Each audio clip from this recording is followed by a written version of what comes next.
اگر اللہ نہ چاہے تو تم چاہ بھی نہیں سکتے۔ اللہ دل میں تڑپ اسی لیے پیدا کرتا ہے تاکہ تم دعا کے ذریعے اس چیز کو حاصل کرو۔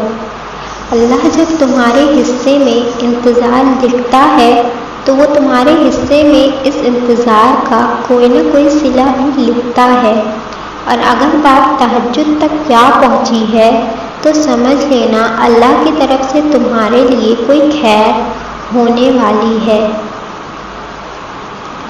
اور پھر دعا تو وہ ہوتی ہے کہ جب ایک بار مانگ لی جائے تو دل میں شک پیدا نہیں ہونا چاہیے کہ قبول ہوگی یا نہیں ہوگی، کیونکہ اس کا دل مطمئن ہوتا ہے کہ میں نے جس سے مانگا ہے وہ قادر ہے ہر ایک چیز پر، میں نے جس سے مانگا ہے وہ ناممکن کو ممکن کر دینے والا ہے۔ جہاں دعا ہوتی ہے وہاں شک کی کوئی گنجائش نہیں ہوا کرتی۔ اللہ کو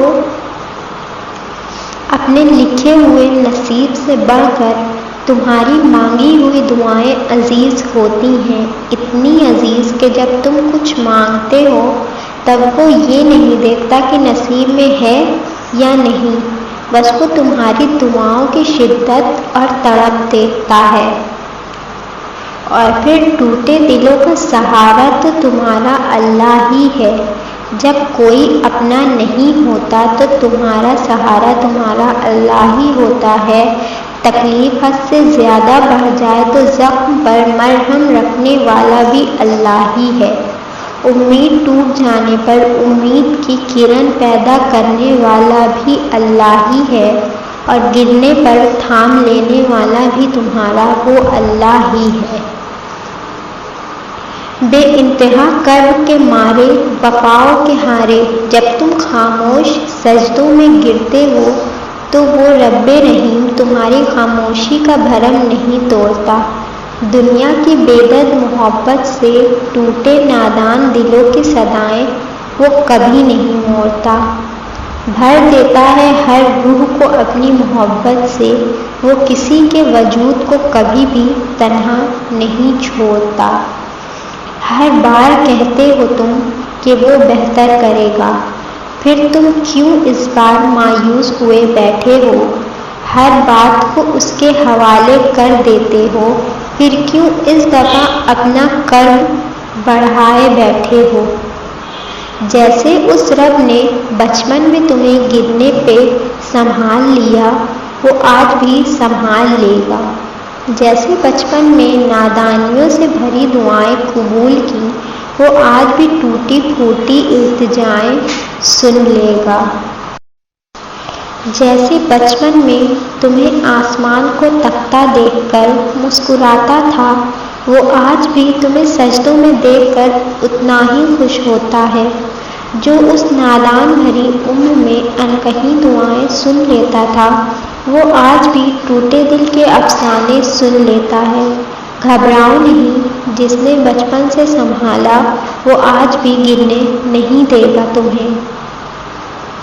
اور تم اگر یہ سوچتے ہو کہ آگے کیا ہوگا، کیسے ہوگا اور کیسا ہوگا، تو تمہیں یہ نہیں سوچنا چاہیے، تمہیں بس اللہ سے اچھا گمان رکھنا چاہیے اور یہ یقین رکھنا ہے جس نے اب تک مدد کی ہے وہ آگے بھی مدد کرے گا۔ اور میرے خیال سے تمہارے لیے یہ سوچنا ہی کافی ہونا چاہیے، کیونکہ تمہارے لیے تمہارا اللہ کافی ہے۔ دل میں بھی چاہ ڈالنے والا تمہارا اللہ ہی ہے۔ اللہ نے نصیب میں گنجائش بھی تو کہیں رکھی ہوگی، اگر اس نے تمہارے دل میں کوئی بات یا دعا ڈالی ہے تو۔ آزمائش میں ڈالنے والے نے آزمائش سے نکالنے کی تدبیریں بھی تو رکھی ہوں گی نا۔ دعا کی ترتیب دینے والے نے قبولیت کی تدبیریں بھی تو سوچ رکھی ہوں گی نا۔ تم بس اپنے مانگنے کا حق ادا کر دو، اور اپنے اللہ کے معجزوں کا انتظار کرو اور یقین رکھو اللہ بہترین طریقوں سے دعائیں قبول کرتا ہے، اور بہت جلد ہی اللہ تمہاری چاہت کو راحت بنا کر تمہارے قریب لے آئے گا۔ تم نے جو کرنا تھا کر لیا، اب بس قبولیت کا انتظار کرو اور اپنی دعاؤں کو اپنے اللہ پر چھوڑ دو۔ اور تمہیں پتہ ہے قرآن کا ہر گواہ ہے جس کی محبت کا تم اس رب سے مایوس ہو جاتے ہو دعائیں کر کے۔ تمہاری ماں تم سے اتنی محبت نہیں کر سکتی جتنی وہ الودود کرتا ہے تم سے، پھر کس چیز نے تمہیں اس سے بیزار کر دیا ہے؟ ایسا کون سی چاہ ہے جس کی وجہ سے تم نے اسے چاہنا چھوڑ دیا ہے؟ کیوں بھول گئے ہو اس کو جس نے بچپن میں پیروں کو قوت دے کر چلنا سکھایا، زبان کو ہمت دے کر بولنا سکھایا، زندگی کے ہر مقام پر نہ جانے کتنی وباؤں سے بچایا؟ اس پیارے رب سے کیسی غفلت، اس محبتوں کے آمین سے کیسی بیزاری! تم سوچ بھی نہیں سکتے وہ کتنی محبت کرتا ہے تم سے۔ اتنی غفلت، اتنی نافرمانیوں کے بعد بھی بھلا کون کس کے لیے رکتا ہے، کون کس کا انتظار کرتا ہے؟ لیکن اللہ کرتا ہے فجر سے لے کر عشاء تک کہ میرا بندہ اب تھک ہار کر میرے پاس آئے گا، مجھ سے باتیں کرے گا، لیکن ہم دنیا میں کھو کر اس کو بھول جاتے ہیں۔ لیکن کیا وہ بھولتا ہے ہمیں؟ اتنی غلطیوں کے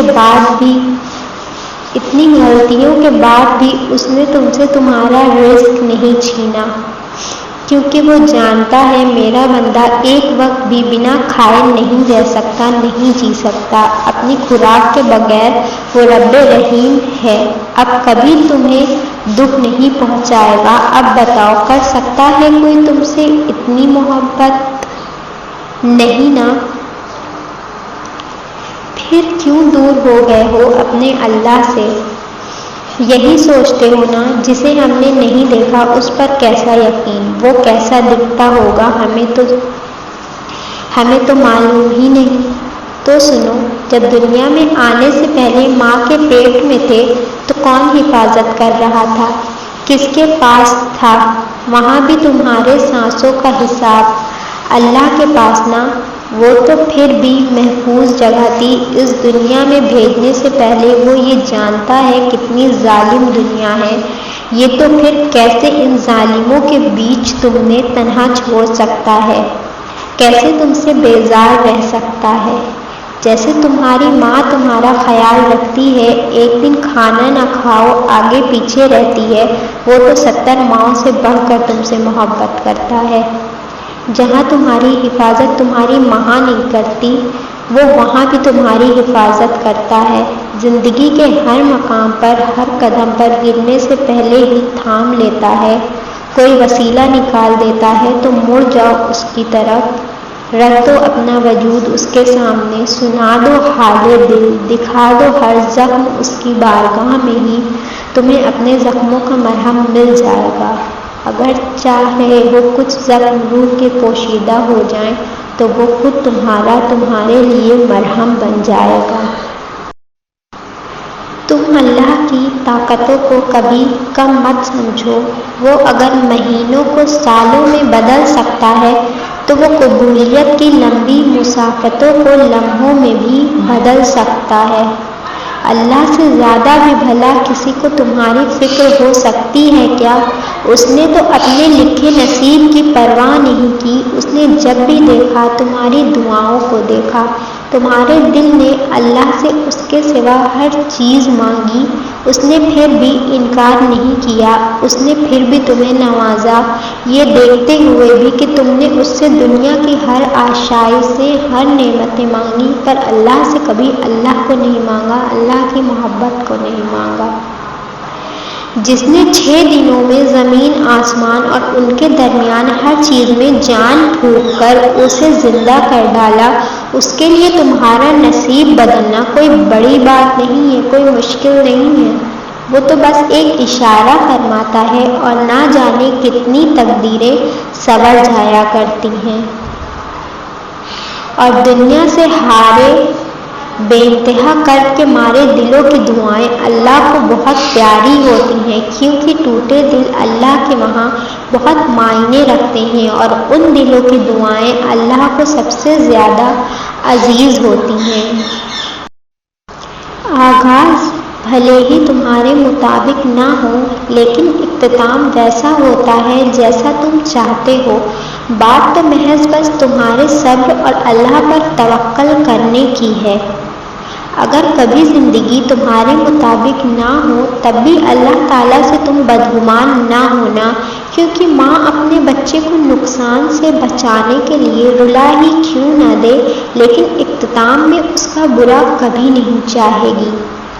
اگر اللہ نے تمہاری زندگی میں اندھیرے ہی رکھنے ہوتے تو روشن خواب کو تمہیں دکھاتا ہی کیوں تم چمکتے چاند کے انتظار میں ان اندھیری گلیوں سے گزر جاتے؟ کیوں روز ایک نئی امید جگمگاتی ہے؟ آج نہیں تو کل ان کے معجزے ہو جائیں گے، وہ معجزے جن کا وعدہ اللہ نے کیا ہے تم سے۔ چاہتے ہو اگر اپنے پسند کی منزل تو ایک بار اللہ کے مطابق اس کے راستوں پر چل کے دیکھو۔ انکار نہیں کیا ہے اس نے تمہاری چاہ سے، بس تمہاری حفاظت کے لیے قبولیت کا کچھ وقت بڑھایا ہے۔ ایک بار دل سے اس کے فیصلوں کو تم تسلیم کر کے تو دیکھو۔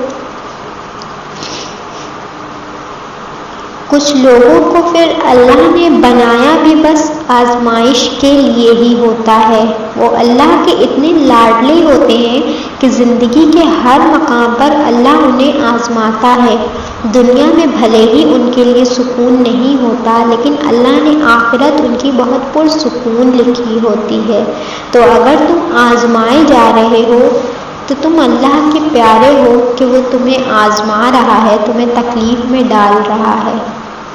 شکوے نہ کرو اللہ سے، کیونکہ اللہ بہتر کرنے والوں میں سے ہے۔ تمہیں لگتا ہے تمہارا مانگنا دعائیں قبول نہیں ہوں گی، تمہارا مانگنا ضائع جائے گا۔ ارے وہ تو بہت پہلے ہی اللہ نے تمہاری دعائیں قبول کر کے اپنے پاس سنبھال کر رکھ لی ہیں۔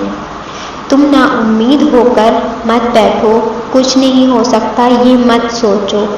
تمہاری خوشیوں کے انتظام تمہارے اللہ نے پہلے ہی کر لیے ہیں۔ تم سمجھتے ہو یہ آنسو ہمیشہ تمہاری آنکھوں کا حصہ رہنے والے ہیں؟ ارے وہ تو پہلے ہی تمہارے آنسو سمیٹنے کا سوچے بیٹھا ہے۔ سمجھ لو وہ تمہارے سارے دکھ سمیٹ لے گا۔ تم اسے اپنے دکھ سنانے بیٹھو، اسے اپنے دل کی بات بتاؤ تو صحیح۔ وہ تمہاری ساری دعائیں قبول کرنا چاہتا ہے، تو کیوں مایوس ہوتے ہو تم؟ وہ جلد ہی تمہیں تمہاری خوشیوں سے نوازے گا۔ تہجد تک اللہ تمہیں لایا ہے تو تم خوش ہو جاؤ، کیونکہ تہجد کا سجدہ ہر کسی کو نصیب نہیں ہوتا۔ تہجد اللہ تعالیٰ کے لاڈلوں کو نصیب ہوتی ہے۔ سوچو نا، تمہاری چاہ، تمہاری دعا اگر تمہیں فوراً مل جاتی تو کیا تم تہجد کا سکون لے پاتے؟ اللہ کی محبت، اللہ کی اہمیت، دعا کی اہمیت، دعا کی قبولیت جان پاتے؟ بس صبر اور بھروسہ رکھو، وہ اللہ تمہارا بہترین چاہنے اور کرنے والا ہے۔